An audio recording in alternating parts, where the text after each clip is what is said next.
আজকে আমার আলোচ্য বিষয় জাহান্নাম। কেননা জাহান্নাম সম্পর্কে আলোচনা করলে মানুষের ভিতরে আল্লাহর ভয় হয়, আল্লাহর ভয় মানুষের দিলে ঢোকে। জাহান্নাম বলে কিছু আছে, জাহান্নামের ভয় মানুষের ভিতরে হয়, কবরের ভয় মানুষের ভিতরে হয়। আর একজন মানুষ ততক্ষণ পর্যন্ত ইসলামকে মেনে চলতে পারবে না যতক্ষণ পর্যন্ত তার ভিতরে আল্লাহর ভয় না হবে। একজন মানুষ ততক্ষণ পর্যন্ত ইসলামকে মেনে চলতে পারে না যতক্ষণ পর্যন্ত তার ভিতরে আখেরাতের ভয়, আল্লাহর ভয়, জাহান্নামের ভয়, কবরের ভয় যতক্ষণ পর্যন্ত তার ভিতরে না ঢুকবে ততক্ষণ পর্যন্ত সে ইসলামকে পূর্ণাঙ্গভাবে মেনে চলতে পারে না। হযরত উমর রাদিয়াল্লাহু তাআলা আনহু তিনি বলছেন, পৃথিবীর মানুষ তোমাদের ভিতরে যেই ব্যক্তি সকাল পেল, তোমাদের ভিতরে যে ব্যক্তি সকাল পেল সে যেন রাত্রি হবে এই আশঙ্কা না করে। হযরত উমর রাদিয়াল্লাহু তাআলা তিনি বলছেন যে তোমাদের ভিতরে যে ব্যক্তি সকাল পেল সে যেন রাত্রি হবে এই আশঙ্কা না করে। যে ব্যক্তি তোমাদের মধ্যে রাত্রি পেল সে যেন সকাল হবে এই আশঙ্কা না করে। তুমি এইভাবে দুনিয়া গড়ো, সর্বসময় তুমি এটা ভাববে যে আমি এখন বেঁচে আছি, 5 মিনিট পরে থাকবো, এর কোনো নিশ্চয়তা নেই। আমি রাত্রিবেলায় বেঁচে রয়েছি, আমি সকালবেলায় বেঁচে থাকবো, এর কোনো নিশ্চয়তা নেই। আমি সকালে আছি, সন্ধ্যায় থাকবো, এর কোনো নিশ্চয়তা নেই। তোমরা এইটা ভেবে দুনিয়া গড়ো, তোমরা এইভাবে দুনিয়ায় চলো, তবেই তোমরা কামিয়াব, তবেই তোমরা সফল, তবেই তোমরা সাকসেস, তবেই তোমরা প্রকৃত লাভবান। যখন জান্নাত এবং জাহান্নাম সকলে চলে যাবেন, জান্নাত এবং জাহান্নাম যখন সবাই চলে যাবেন, আল্লাহ রাব্বুল আলামিন জান্নাতীদেরকে সাকার নামক জাহান্নামের কিছু মানুষকে তাদেরকে দেখাবেন পর্দার মাধ্যমে। আজকে আমার মায়েরা যেমন আমাকে পর্দার মাধ্যমে দেখবেন, ওইভাবে কিছু জান্নাতীদেরকে কিছু জাহান্নামীদেরকে দেখাবেন। তখন জান্নাতীদের ভয়ে ভীত সন্ত্রস্ত হবে আর তারা বলবে, ওইটা আমার মা, ওইটা আমার বাবা, ওইটা আমার ভাই, সে পৃথিবীর বুকে আমার প্রতিবেশী ছিল, আজকে তারা জাহান্নামে কেন? আজকে তারা জাহান্নামে কেন? সে তো আমার পৃথিবীর বুকে প্রতিবেশী ছিল, আমার ভাই ছিল, আমার দাদা ছিল, আমার দিদি ছিল, আজকে তারা জাহান্নামে কেন? কেন? কেন? এই কেন তার উত্তর দিতে কেউ পারবে না। তখন জাহান্নামের গেটে একজন ফেরেশতা, জাহান্নামের গেটে একজন গেটম্যান থাকবেন। তিনার নাম জানেন ভাই? কে বলতে পারবেন বলুন তো? জানেন না? হ্যাঁ, মাশাআল্লাহ। জাহান্নামের গেটে একজন ফেরেশতা থাকবে, তিনার নাম হলো মালিক। তখন মালিক ফেরেশতাকে বলবে, মালিক, ওইটা আমার বাবা, ওইটা আমার মাতা, ওইটা আমার দাদা, আজকে তারা জাহান্নামে কেন? আজকে তারা জাহান্নামে কেন এলো বলো? পৃথিবীর বুকে সে আমার বাবা ছিল, পৃথিবীর বুকে সে আমার দাদা ছিল, আজকে তারা জাহান্নামে কেন? কেন তুমি বলো? মালিক ফেরেশতা তখন বলবে, আজকে তোমরা আমাকে জিজ্ঞাসা করছো কেন? মালিক ফেরেশতা তখন বলবেন, আজকে তোমরা আমাকে জিজ্ঞাসা করছো কেন? তোমরা আজকে সরাসরি জাহান্নামীদেরকে জিজ্ঞাসা করো। তখন জান্নাতীরা জাহান্নামীদেরকে বলবে, ও জাহান্নামী ভাইরা, আজকে তোমরা কেন কেন জাহান্নামে এসেছো বলো? জাহান্নামীরা তখন কেঁদে কেঁদে কেঁদে কেঁদে 4টি কারণ বলবে।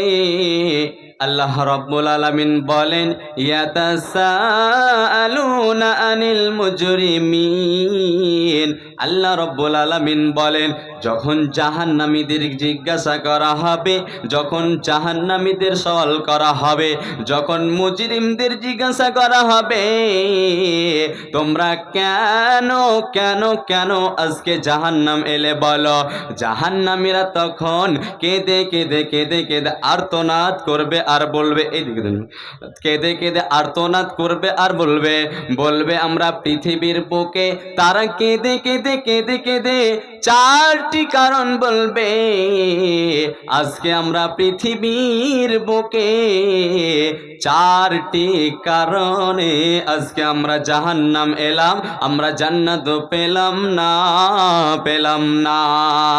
ওই চারটির মধ্যে প্রথম নম্বর হলো, আল্লাহ রাব্বুল আলামিন বলেন, কালু লাম নাকু মিনাল মুসাল্লিন, আমরা পৃথিবীর বুকে নামাজীদের অন্তর্ভুক্ত ছিলাম না, আমরা পৃথিবীর বুকে মুসল্লিদের অন্তর্ভুক্ত ছিলাম না, আমরা পৃথিবীর বুকে মসজিদ যাইনি, নামাজ কায়েম করিনি, সালাত কায়েম করিনি, যার কারণে আজকে আমাদের আল্লাহ কঠিন জাহান্নাম দিলেন, আমরা আজকে জান্নাত পেলাম না, পেলাম না। তারা কেঁদে কেঁদে কেঁদে আর্তনাদ করবে আর বলবে, আমরা পৃথিবীর বুকে নামাজ কায়েম করতাম না, সালাত আদায় করতাম না, যার কারণে আজকে আমাদের এই কঠিন জাহান্নাম পেতে হলো।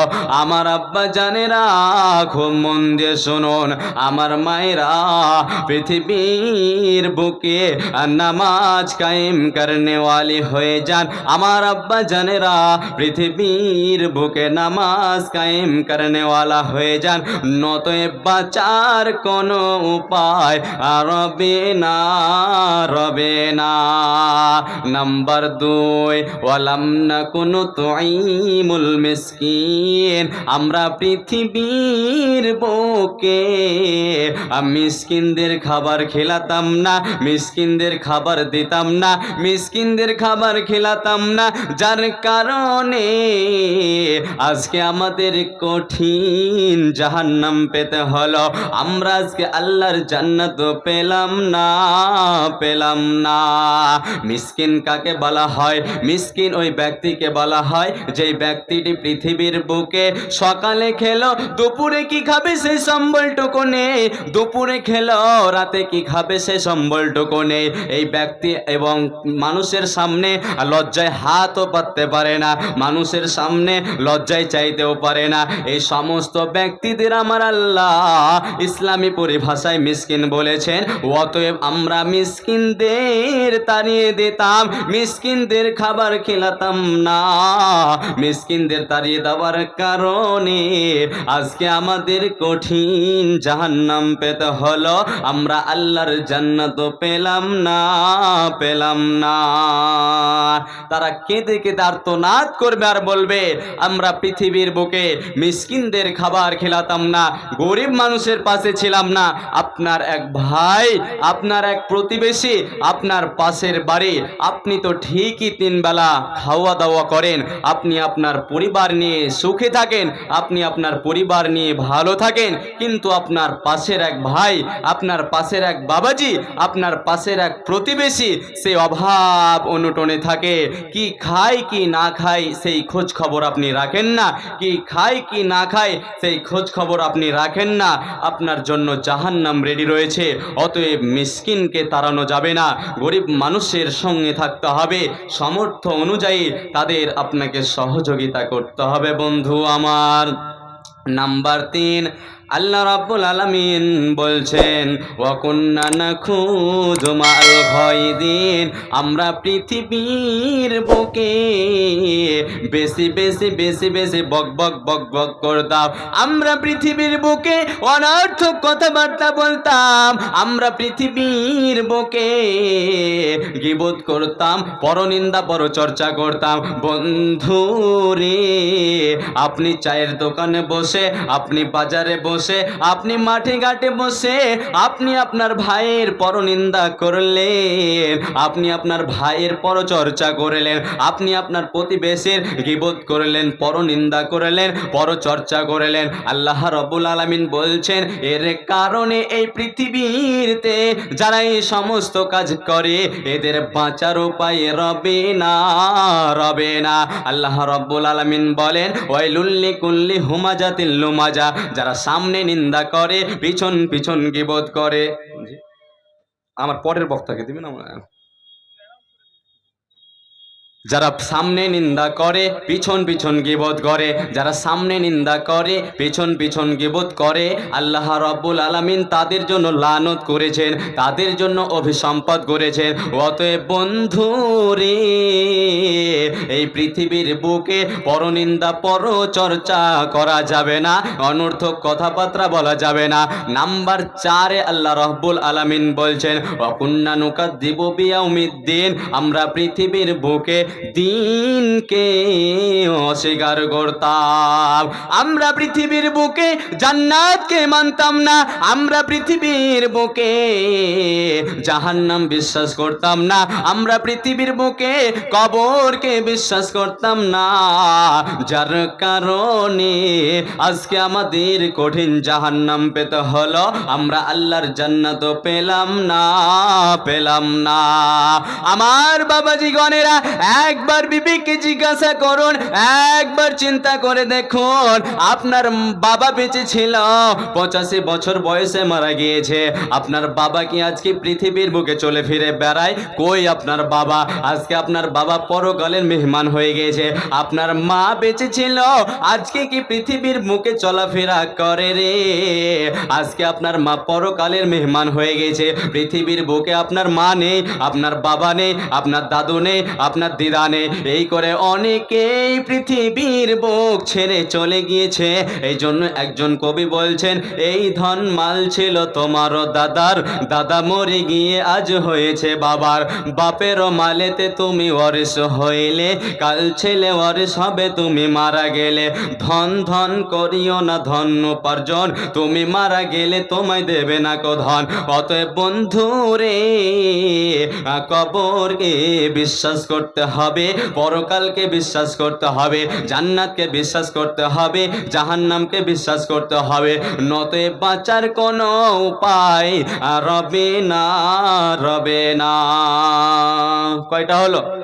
4টা। আল্লাহ রাব্বুল আলামিন বলছেন যে ওই জাহান্নামীরা কেঁদে কেঁদে কেঁদে কেঁদে আর্তনাদ করবে আর বলবে আমরা পৃথিবীর বুকে এই 4টি কারণে, আমরা এই পৃথিবীর বুকে 4টি কাজ করেছিলাম, যার কারণে আজকে আমাদের এই কঠিন জাহান্নাম পেতে হলো, আজকে আমরা আল্লাহর জান্নাত পেলাম না। সেই 4টি কারণ কি কি বললাম? প্রথম নম্বর হলো আমরা পৃথিবীর বুকে নামাজিদের অন্তর্ভুক্ত ছিলাম না, নাম্বার 2 মিসকিনদের খাবার খেলাতাম না, নাম্বার 3 অনর্থক কথাবার্তা বলতাম, গীবত করতাম, পরচর্চা করতাম, পরনিন্দা করতাম, নাম্বার 4 আমরা দ্বীনকে অস্বীকার করেছিলাম, যার কারণে আজকে আমাদের এই কঠিন জাহান্নাম পেতে হলো, আল্লাহ রাব্বুল আলামিনের জান্নাত আমরা পেলাম না। এবারে আমরা জানবো, এতক্ষণ আমরা জাহান্নামের 4টি কারণ শুনলাম, এবারে আমরা শুনবো জাহান্নামে কি আমল না করলে কি শাস্তি পেতে হয়।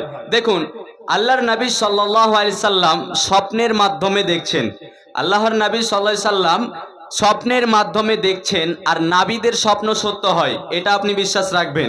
নাবিদের স্বপ্ন সত্য, আমার আপনার স্বপ্ন শয়তানের মাধ্যমে হয়ে থাকে, কিছু স্বপ্ন ভালো হয়, তবে নাবিদের যেগুলো স্বপ্ন সেগুলো হলো সত্য, ওহি হয়ে থাকে। তো আল্লাহর নবী সাল্লাল্লাহু আলাইহি সাল্লাম স্বপ্নের মাধ্যমে দেখছেন দুজন ফেরেশতা তিনাকে ধরেছে, এই 2 বাহু ধরে উঠে বসেছেন, বলছেন ওই যে উঁচু জায়গা, ওই যে উঁচু পাহাড়, সেখানে আপনাকে যেতে হবে, চলুন। আল্লাহর নবী বলছেন যে এত উঁচু জায়গা, এত উঁচু পাহাড়, সেখানে তো আমি যেতে পারবো না, সেখানে তো আমি উঠতে পারবো না। তখন ফেরেশতারা বলছেন যে আমরা তো আছি, আপনাকে সহযোগিতা করব, আপনি চলুন। বন্ধু আমার, নবীজি এগিয়ে যেতে লাগলেন, যেতে যেতে যেতে কারা যেন চিল্লা চিল্লি করে আর্তনাদ করে কান্নাকাটি করছে আর বলছে বাঁচাও বাঁচাও। বাঁচাও বাঁচাও করে চিল্লা চিল্লি করে আর্তনাদ করে কান্নাকাটি করছে। আল্লাহর নবী তখন বললেন, জিবরাইল আমিন, এরা কারা, কোন কারণে এমন ভাবে চিল্লা চিল্লি করে আর্তনাদ করে কান্না করে, তুমি বলো। হে জিবরাইল আমিন, এরা কোন কারণে এমন ভাবে চিল্লা চিল্লি করে কান্না করছে, আর্তনাদ করছে, তুমি বলো।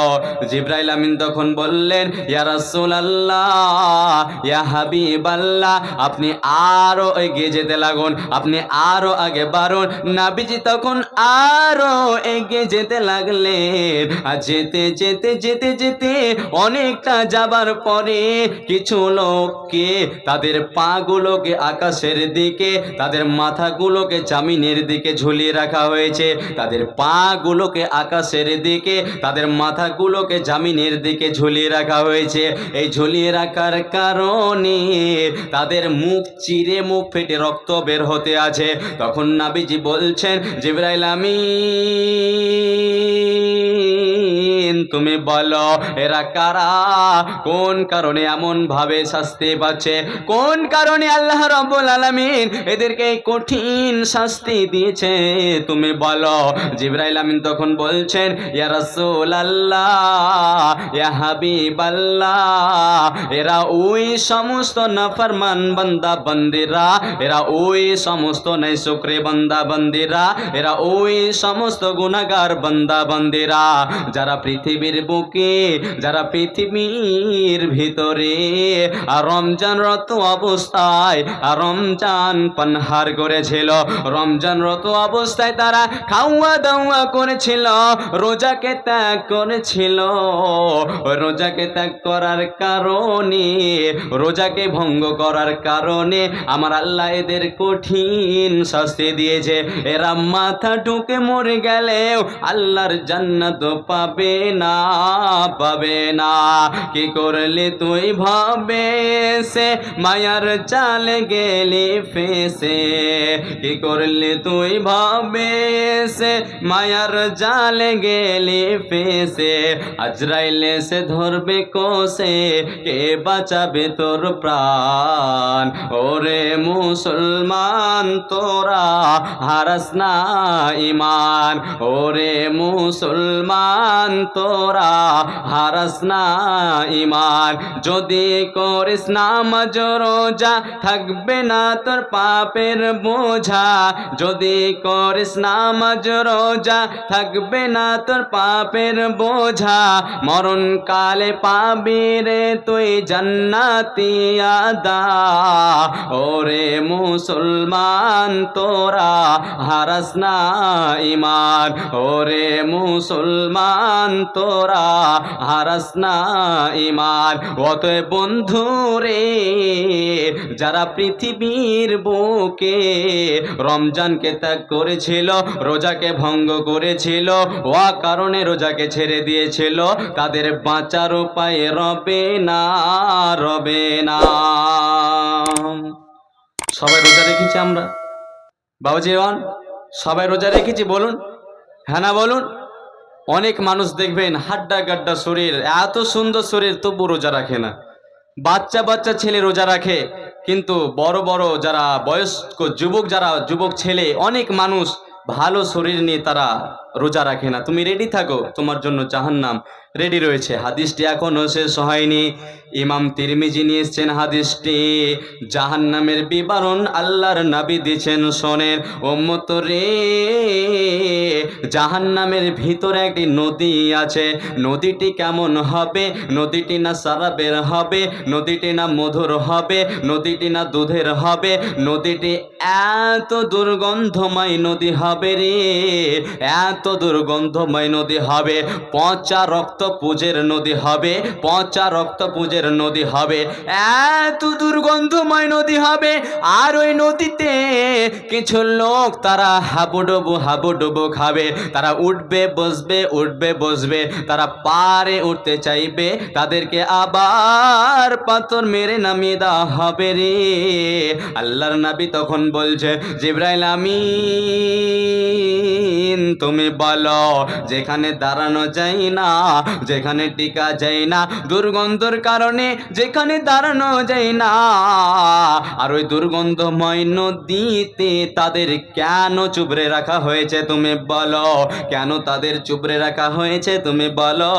জিবরাইল আমিন তখন বলছেন, ইয়া রাসূলুল্লাহ, ইয়া হাবিবাল্লাহ, এরা ওই সমস্ত নাফরমান বান্দা বান্দেরা, এরা ওই সমস্ত নাইশুকরে বান্দা বান্দেরা যারা পৃথিবীর ভিতরে, যারা দুনিয়ার ভিতরে সুদের সঙ্গে জীবন গড়েছে, সুদ নিয়েছে, সুদ দিয়েছে, ওই সুদের ব্যবসা করেনেওয়ালাদের আমার আল্লাহ এই কঠিন শাস্তি দেবে।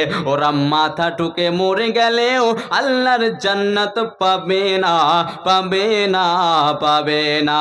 হে ভাবুক, ভেবে দেখো, বসে নিরালায় শান্তি কেন নাই রে দুনিয়ায়, গজব কেন রে দুনিয়ায়। হে ভাবুক, ভেবে দেখো, বসে নিরালায় শান্তি কেন নাই রে দুনিয়ায়, গজব কেন রে দুনিয়ায়। খাঁটি ধার্মিক নাই দেশে, মুসলিম চলে কাফের বেশে। খাঁটি ধার্মিক নাই দেশে, মুসলিম চলে কাফের বেশে। কথায় কাজে ব্যবহারে বেদিন বোঝা যায়, গজব কেন রে দুনিয়ায়, শান্তি কেন নাই রে দুনিয়ায়। হে ভাবুক, ভেবে দেখো, বসে নিরালায় গজব কেন রে দুনিয়ায়, শান্তি কেন নাই রে দুনিয়ায়। নামাজ রোজার ধার ধারে না, সত্য কথা কেউ বলে না।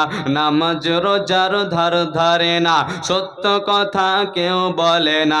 মিথ্যা আর চুগলখড়ি করে বেড়ায়, গজব কেন রে দুনিয়ায়, শান্তি কেন নাই রে দুনিয়ায়। হে ভাবুক, ভেবে দেখো, বসে নিরালায় গজব কেন রে দুনিয়ায়, শান্তি কেন নাই রে দুনিয়ায়।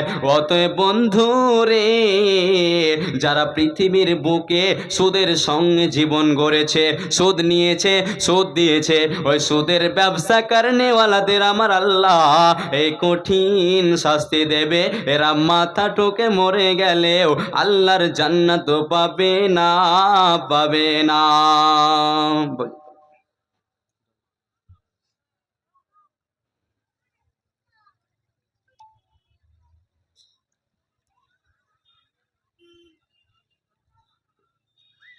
এবার একটি উদাহরণ দিয়ে এগিয়ে যায়। উদাহরণটা হচ্ছে এই, ধরুন আপনি জালসা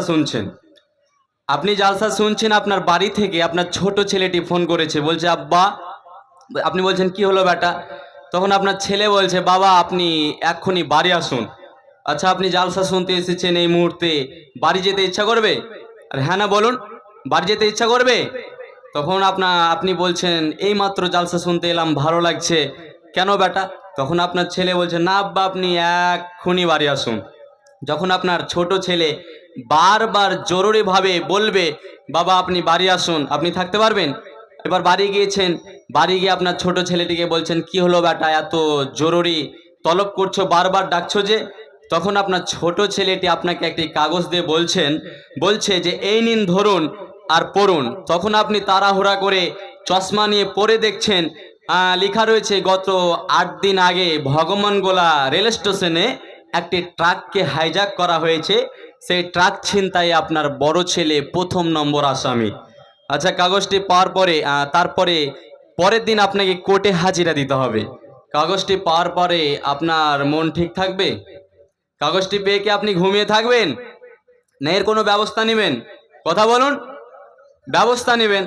তখন আপনি একদম পেরেশান হয়ে গেছেন যে কোথায় আব্দুর রহমান, কোথায় আব্দুল হামিদ, কোথায় মেম্বার, কোথায় প্রধান, কোথায় এমপি, কোথায় সর্দার, কোথায় মোড়ল।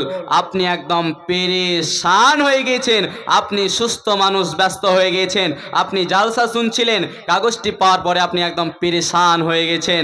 তখন বলছে কেন এত ব্যস্ততা, কেন এত হুড়োহুড়ি, কেন এত জরুরি? তখন বলছে এটা ছেলের প্রতি বাবার মায়া, যাতে করে ছেলেকে জেলে না যেতে হয়, যাতে করে ছেলেকে কোর্টে না যেতে হয়, এটা ছেলের প্রতি বাবার মায়া। বন্ধু আমার, এটা প্রেম প্রীতি ভালোবাসা অনুভূতি নয়। যদি ছেলের প্রতি ভালোবাসা থাকতো, যদি মেয়ের প্রতি ভালোবাসা থাকতো, আপনার বাড়িতে একটি নোটিশ আমার নাবিজি দিয়েছে, রে আব্দুল হামিদ, আর নোটিশটিকে তুমি একবার খুলে দেখবে না। নোটিশটিতে কি লিখেছে? তুমি নামাজ পড়ো, তোমার ছেলে নামাজ পড়ে না, তোমার ছেলেটা জাহান্নামে যাবে। তুমি নামাজ পড়ো, তোমার স্ত্রীও নামাজ পড়ে, কিন্তু তোমার মেয়েটি নামাজ পড়ে না, তোমার মেয়েটি জাহান্নামে যাবে। তুমি নামাজ পড়ো, তোমার স্ত্রীও নামাজ পড়ে, কিন্তু তোমার ছেলে মেয়েটি নামাজ পড়ে না, তোমার ছেলে মেয়েটি আল্লাহর জাহান্নাম যাবে। তুমি কেন কেন এর ব্যবস্থা নিচ্ছ না? কেন তুমি এর ব্যবস্থা নিচ্ছ না? যদি ছেলের প্রতি ভালোবাসা থাকতো, যদি মেয়ের প্রতি ভালোবাসা থাকতো, তুমি তাড়াহুড়া করে ব্যবস্থা নিতে। কি করে আমার ছেলে মেয়েটাকে আল্লাহর জাহান্নাম থেকে বাঁচানো যায়, কি করে আমার ছেলে মেয়েটাকে আল্লাহর জাহান্নাম থেকে বাঁচানো যায়, কি করে আমার ছেলে মেয়েটাকে আল্লাহর জাহান্নাম না যেতে হয়। বন্ধু আমার, আল্লাহ রাব্বুল আলামিন বলছেন, ইয়া আইয়ুহাল্লাযীনা আমানু কু আনফুসাকুম ওয়া আহলিকুম নারা। রে ইমানদার দলেরা, রে আল্লাহওয়ালার দলেরা, যারা আমার প্রতি ঈমান এনেছ, যারা আমাকে বিশ্বাস করেছ, কু আনফুসাকুম, তুমি নিজে বাঁচো, তুমি তোমার নিজের নফসকে বাঁচাও, ও আহলিকুম, এবং তোমার পরিবারকে বাঁচাও, তোমার আত্মীয় স্বজন প্রতিবেশীকে বাঁচাও, আন্নারা, ওই জাহান্নাম থেকে। শুধু নিজে নয়, তুমি নিজে বাঁচো এবং তোমার ছেলে মেয়ে আত্মীয় স্বজন পরিবার আহালকে বাঁচাও নারা, ওই জাহান্নাম থেকে। তাহলে বলুন বন্ধু আমার, যদি ছেলে মেয়ের প্রতি ভালোবাসা থাকতো, যদি ছেলের প্রতি ভালোবাসা থাকতো, যদি মেয়ের প্রতি ভালোবাসা থাকতো, আপনি তাড়াহুড়া করে ব্যবস্থা নিতেন কি করে আপনার ছেলে মেয়েটাকে আল্লাহর জাহান্নাম থেকে বাঁচানো যায়। বন্ধু আমার, ওরে মা রে, বোন রে, বেটি রে আমার, জাহান্নাম এত কঠিন জায়গা, জাহান্নাম এত ভয়াবহ জায়গা, আপনাকে কি দিয়ে বোঝায়? জাহান্নাম এত কঠিন জায়গা বন্ধু রে। ওই জাহান্নাম আমার আল্লাহ লকড়ি দিয়ে খড়ি দিয়ে জ্বালাবেন না, ওই জাহান্নাম আমার আল্লাহ পাথর দিয়ে জ্বালাবেন। কাগজে আগুন ধরেছে, হাত দিয়ে চাপ দিলে আগুন নিভে যাবে, জল দিলে আগুন নিভে যাবে, ফু দিলে আগুন নিভে যাবে। কিন্তু বন্ধু রে, বিল্ডিংয়ে আগুন ধরেছে, আগুন দেখতে পাওয়া যায় না, শুধু তার ধোঁয়া দেখতে পাওয়া যায়। বন্ধু রে, ওই জাহান্নাম আমার আল্লাহ পাথর দিয়ে জ্বালাবেন। পাথরে আগুন ধরলে নিভাবার মতো ক্ষমতা কারো হবে না, হবে না। জাহান্নাম এত কঠিন জায়গা, শুধু তাই নয়, আল্লাহ রাব্বুল আলামিন জাহান্নাম পাথর দিয়ে জ্বালাবেন এবং আমি মানুষকেও জাহান্নামের গয়লা বানাবো। জাহান্নাম আমার আল্লাহ পাথর এবং মানুষ দিয়ে জ্বালাবেন, মানুষকেও আল্লাহ জাহান্নামে ভরবে। সোদারুর দল, জাহান্নাম থেকে বাঁচার কোনো উপায় রবে না, রবে না। যারা সুদ খায় তারা খুব বড় লোক হয়, তাই না ভাই? যারা সুদ খায় তারা খুব বড় লোক হয়। তো আল্লাহকে বলছেন, আল্লাহ, যারা সুদ খায়, নামাজ পড়ে না, যারা তোমার ইবাদত বান্দেগি করে না, তারা তো বেশ ভালোই আছে, তাদের কেন আপনি কোনো অভাব অনটন দিচ্ছেন না? তাদের কেন আপনি কোনো বিপদ মুসিবতে ফেলছেন না? একটি উদাহরণ দিয়ে আপনাকে বুঝতে পারবেন। উদাহরণটা হচ্ছে এই যে, আজকে ধরুন আমি আপনাদের এই গ্রামের জুমা মসজিদের ইমাম হয়েছি। এবার ইমাম হওয়ার পরে গোটা পাড়ার লোক, গোটা এলাকার লোক আমাকে ভালোবাসছে, উঠতে বসতে আমি আর আমি, সব সময় আমাকে ভালোবাসছে, আমি আর আমি। আচ্ছা বলুন, সবাই ভালোবাসতে পারবে? সবাই ভালোবাসতে পারবে? কথা বলুন বাবাজিগণ, সবাই ভালোবাসতে পারবে না। এর মধ্যে কয়েকজন বিরোধী করবে। তখন যারা সর্দারগি মোড়ল আছে তারা বলছে, হ্যাঁ রে, এতদিন পর্যন্ত আমরা সর্দারগিরি করলাম, মোড়লগিরি করলাম, আমাদের এখন কেউ কিছু মনেই করছে না। এই কোথা থেকে আব্দুল হামিদ উড়ে এসে জুড়ে বসেছে আমাদের মসজিদের ইমাম, তাকেই নিয়ে সবাই পড়ে আছে, মেতে আছে, তাকে সবাই ভালোবাসছে। ওদের মধ্যে আরেকজন বলছে কিছু একটা কর, না তো আমার মেজাজ জান গরম হয়ে যাচ্ছে। তখন বলছে কি করবি? আব্দুল হামিদ মৌলানা সাহেবকে সবাই ভালোবাসে, প্রকাশ্যে যাস না, না তো মেরে একদম বাংলার 5 বানিয়ে দিবে। তখন বলছে আচ্ছা কি করা যায়? তখন বলছে বহরমপুর থেকে 4টা গুন্ডা ভাড়া কর, বাইরের লোক এসে মেরে চলে যাবে আব্দুল হামিদকে, কেউ কিছু বুঝতে পারবে না যে আমরাই মারলাম। তখন 4টা গুন্ডা ভাড়া করেছে, 1 লাখ টাকা দিয়ে আমার ফটো দিয়ে দিয়েছে, বলছে এইটা আব্দুল হামিদ, প্রত্যেকদিন রাত্রিবেলায় এই রাস্তা দিয়ে সে যাতায়াত করে, প্রোগ্রাম করে মসজিদে আসে। তখন ওই গুন্ডাগুলো চান্স নিয়েছে, মৌকা নিয়েছে, রাস্তার ডানে বামে বসে আছে। আচ্ছা এই যে ডানে বামে বসে আছে, আমাকে মারার জন্য চান্স নিয়েছে, মৌকা নিয়েছে, আমাকে আটাক করার জন্য তারা বসে আছে। এটাকে কি বলা হয়? গোপন ফাঁদ। কি বলা হয়? গোপন ফাঁদ। তারা আমাকে মারবে, ফন্দি পেতে বসে আছে। তাও আল্লাহ রাব্বুল আলামিন বলছেন, বান্দা যারা নামাজ পড়ে না, পৃথিবীর বুকে মাস্তানি করছে, মারামারি করছে, যারা বলছে যে আমরা নামাজ পড়ি না, আমরা তো বেশ ভালোই আছি, আমাদের মরার পরেও কিছু হবে না, ওদেরকে উদ্দেশ্য করে আল্লাহ রাব্বুল আলামিন বলছেন, পৃথিবীর মানুষ রে তোমরা শোনো, পৃথিবীতে মারামারি করছো, মাস্তানি করছো, করো, কিন্তু এটা ভাবিও না যে আমি আল্লাহ কিছুই করতে পারি না। ইন্না জাহান্নামা কানাত মিরসাদা, নিশ্চয় আমি আল্লাহ তোমাদের জন্য গোপন ফাঁদ রেডি করে রাখলাম জাহান্নাম। নিশ্চয় আমি আল্লাহ তোমাদের জন্য জাহান্নাম গোপন ফাঁদ রেডি করে রাখলাম।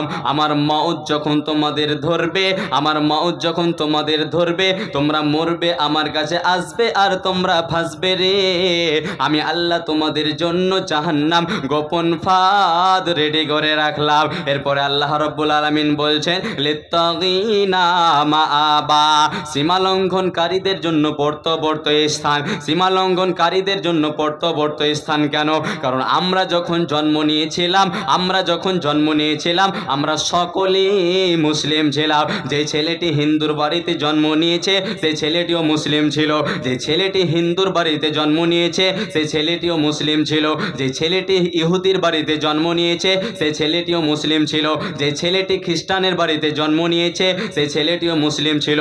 পরবর্তীতে তাদের কাজের কারণে, তাদের আমলের কারণে, তাদের কর্মের কারণে আল্লাহ তাদের জাহান্নামে বানায়। তোমরা তো ছিলে জান্নাতি, তোমাদের কর্মের কারণে তোমরা হয়েছো জাহান্নামে। এরপরে আল্লাহ রাব্বুল আলামিন বলছেন, লাবিসিনা ফিহা আহকাবা, সেখানে তারা কতদিন পর্যন্ত থাকবে? সেখানে তারা যুগ যুগ যুগ যুগ যুগ যুগ ধরে থাকবে রে। ওই জাহান্নামে তারা যুগ যুগ যুগ যুগ যুগ যুগ ধরে থাকবে, তাদের সীমা শেষ হবে না, হবে না, হবে না। মুসলিম শরীফের একটি হাদিস বললে আপনারা বুঝতে পারবেন, জান্নাত এবং জাহান্নামের মধ্যখানে একটি ফাঁকা জায়গা রয়েছে, আর ওই ফাঁকা জায়গাতে আমার আল্লাহ একটা পশুকে কান ধরে টেনে টেনে টেনে টেনে নিয়ে আসবে। পশুটি উট না, দুম্বা না, ভেড়া না, গরু না, ছাগল আর কিছু, একটি আজীব রকমের পশু, পাখরা পাখরে কালার হবে। অতএব বন্ধুরে, ওই পশুটিকে টেনে টেনে নিয়ে আসার পরে একটা ছুরি দিয়ে পশুটিকে জবাই করে দিবে। তখন আল্লাহ রাব্বুল আলামিন জান্নাতীদেরকে বলবে, ও জান্নাতী রে, তো আমি আল্লাহ কি করছি তোমরা কি জানো? আমি আল্লাহ কি করছি তোমরা কি জানো? জান্নাতীরা বলবে, আল্লাহ আপনি ভালো জানেন। এবং আল্লাহ জাহান্নামীদেরকে বলবে, ও জাহান্নামী রে,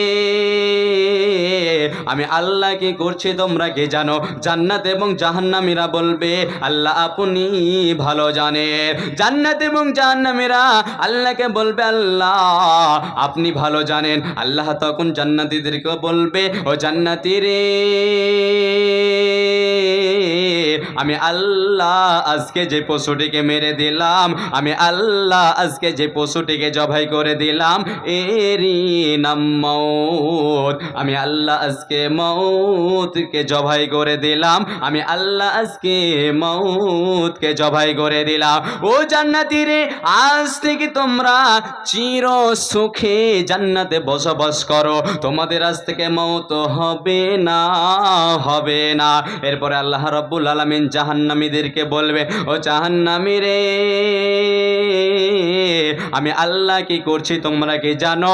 আমি আল্লাহ আল্লাহ আজকে যে পশুটিকে জবাই করে দিলাম এরই নাম মউত। আমি আল্লাহ আজকে মউতকে মেরে দিলাম, আমি আল্লাহ আজকে মউতকে জবাই করে দিলাম। ও জাহান্নামী রে, আজ থেকে তোমাদের মওত হবে না, হবে না। আজ থেকে তোমরা চিরতরে জাহান্নামে বসবাস করো, জাহান্নামে শাস্তি পেতে রবে। আল্লাহ অপর জায়গায় বলছেন লা ইয়ামুতু ফিহা ওয়ালা ইয়াহইয়া, সেখানে তারা বাঁচবেও না মরবেও না, সেখানে তারা বাঁচবেও না মরবেও না। এবারে জাহান্নামীদের কি খেতে দেওয়া হবে? সেখানে তারা শীতলতা স্বাদ গ্রহণ করতে পারবে না। আল্লাহ রাব্বুল আলামিন বলছেন লা ইয়াদুকুনা ফিহা বারদাউ ওয়ালা সারাবা, সেখানে তারা শীতলতা স্বাদ গ্রহণ করতে পারবে না, সেখানে তাদেরকে ঠান্ডা পানি দেওয়া হবে না, সেখানে তাদেরকে ঠান্ডা পানি পান করতে দেওয়া হবে না। কি খেতে দেওয়া হবে, কি পান করতে দেওয়া হবে? আল্লাহ রাব্বুল আলামিন বলছেন ইল্লা হামিমা ওয়া গাসসাকা, সেখানে তাদের গরম পানি ফুটন্ত টকবক টকবক করে ফুটবে, ওই পানি তাদেরকে পান করতে দেওয়া হবে। যখন জাহান্নামীরা জাহান্নামে চলে যাবে, তাদের অন্তরটা শুকিয়ে যাবে, তাদের কলিজাটা পুড়ে যাবে, তাদের কলিজাটা শুকিয়ে যাবে। তখন বলবে দয়াল মাবুদ রে,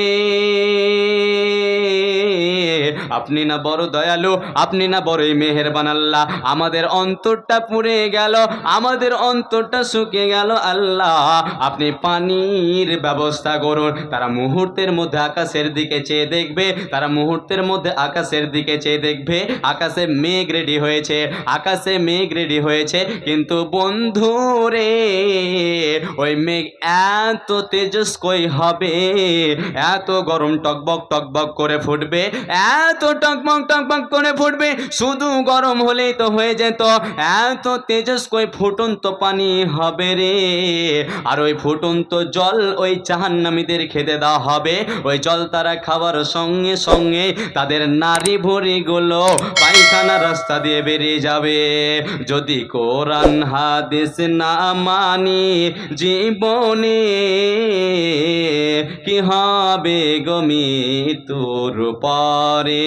যদি কোরআন হাদিস না মানি জীবনে, কি হবে গো মৃত্যুর পরে?